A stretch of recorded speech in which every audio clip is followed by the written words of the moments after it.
What's going on, everybody, and welcome back to Comic Breakdown. If you are new to the channel, do me a favor, hit that sub button, hit that notification bell, make sure you're not missing any of the awesome content we have coming out. And with this video, we are jumping into Phoenix Song Echo, issue number 3. If you have not been keeping up with this line, go ahead, check out the link in my description, as well as the top of this video. It will get you completely caught up on everything going on with this series. And what we have seen is Echo trying to figure out what the Phoenix Force means to her, how she can even use it properly, why it chose her. Going back to the res, she meets up with an individual by the name of River, a man who can track her ancestral line. The only thing is, they are quickly met by an individual by the name of the Adversary. Coming to take the Phoenix Force for himself, they find themselves falling through time as the Adversary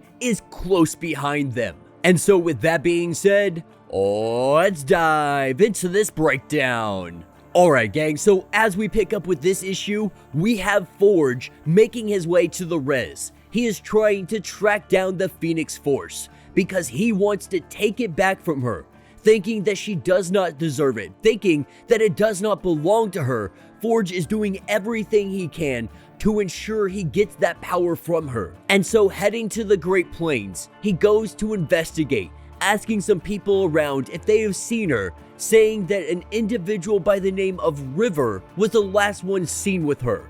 As Forge makes his way into River's house, he recognizes something has happened here. With the entire kitchen destroyed, it appears that there is some kind of residual energy, one that he recognizes, one that he could never forget. His oldest and most powerful enemy, the Adversary. Believing that he had been banished some time ago, not sure how he has made it back, but he knows for a fact that he is hunting down the Phoenix Force. And so Echo, she is in far worse trouble than Forge believed previously. Not sure where she is gone, we are taken to the 1850s. We are taken to Choctaw territory. And right now, Echo and River both have guns blaring down on them.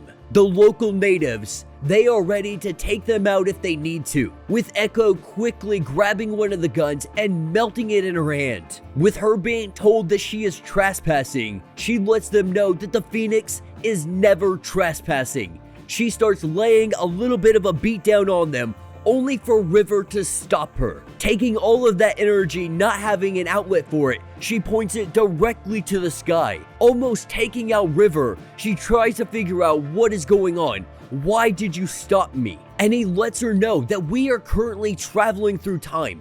Because your proximity to me, you have given me the ability to let us time travel. Though I don't really have control over it, we could easily be going back in time through your ancestral line. So there is a possibility one of these people are your ancestor. And looking around, it appears that a woman holding a rifle very well may likely be her great-great-grandmother. They sit down that evening and they start to have a discussion, with them explaining everything that has been happening to her.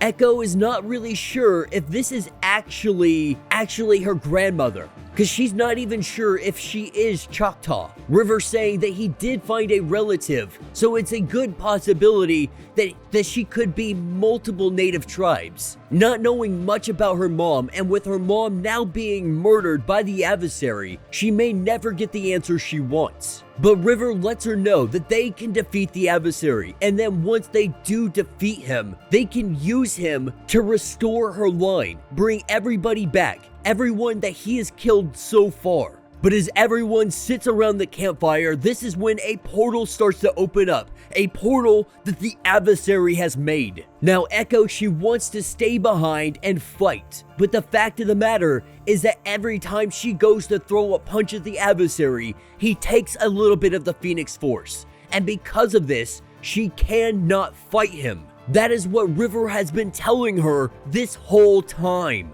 And so her ancestor and the rest of them saying they will hold off the Adversary, they have to open up a portal. With them trying to hold him off, they only find themselves all massacred and dead on the ground. But Echo and River, they go running through time. trying to stay one step ahead of him the whole way. And Echo knowing that River is hiding something from her. She doesn't know what it is yet, but she knows that something is being hidden. But as it stands, she has no choice but to follow him. And as they go through this last portal, River walks through only to be stabbed by a spear. With him falling to the ground, Echo running over to him, we see an individual. We see multiple. It appears that someone attempted to assassinate the leader. With River coming through the portal, he stepped in the way of that spear just in time to take it himself. And what we see is this woman take her fingers and drive them into the eyes of the traitor that tried throwing the spear at her. And we quickly learn that she is also a phoenix. Not sure what anybody is saying because they are speaking a language she does not understand. So lip reading is not going to help her in the slightest bit. But she tries doing what she knows, and that is sign language. Using sign language to try to get some help for River, she quickly learns that this tribe, these people, they know sign language. Because of all the trade they have coming in, it has been the easiest way for them to communicate with one another. All the way back in the year 1050, they start to go through the village, seeing everything that this place has to offer. But Echo continues on asking who was the man that tried to kill you. Before today, he was one of the most trusted advisors by her side. But she lets us know that they interrupted their war games, and if you want to call me anything, just call me the Phoenix. The two of them sitting down having what appears to be some kind of tea from back in the day. Echo reveals that she is also a phoenix. The two of them learning that they can communicate through their minds. After she finds out that Echo is also a phoenix, she laughs out hysterically because Echo, she's weak. She doesn't understand how to use this power. How did she ever become the Phoenix? Now Echo taking this a little offensively, saying that she could burn her village down to the ground. And her telling Echo like, that's hilarious because you could actually destroy entire planets if you wanted to.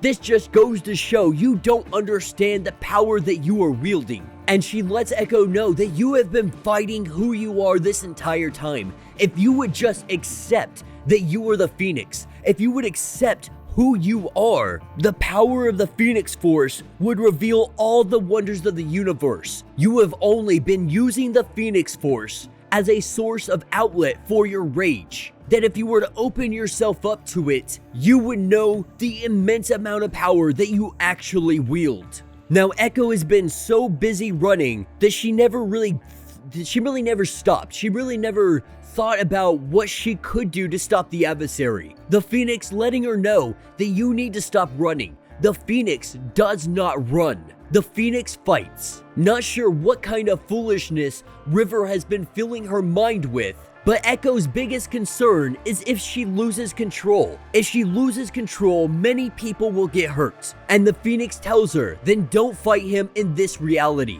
There are other places that are much more favorable for the Phoenix Force to fight. And so picking up in the near future, we see the adversary and Echo standing toe-to-toe with one another on some other plane. The battle is about to begin. And that will be the end of this issue. So let me know what you guys think down in the comments. You know, we're learning a lot about Echo trying to traverse this new landscape she finds herself in. Because she doesn't understand the Phoenix Force, she has no idea how to even use this power. No one has taught her anything, it simply chose her, and she has been going about her way ever since. Now having a more or less mentor, letting her know whatever River has been telling you is complete BS. Because you are a goddess. You can go out there and you can literally resurrect the dead. So what are you talking about that you're running from the adversary? Turn around and fight him. And now finally having the courage, the self-confidence to do so, we are seeing her meet him on a plane of her choosing. And she is going to let loose all of the power that she has been keeping inside of her. She is going to overwhelm the adversary to such an extent he cannot contain the power and he will lose it himself. Or at least that's my speculation. But let me know what you guys think down in the comments. If you have not yet, do me a favor, hit that sub button, hit that notification bell, make sure you're not missing any of the awesome content we have coming out, and until the next breakdown.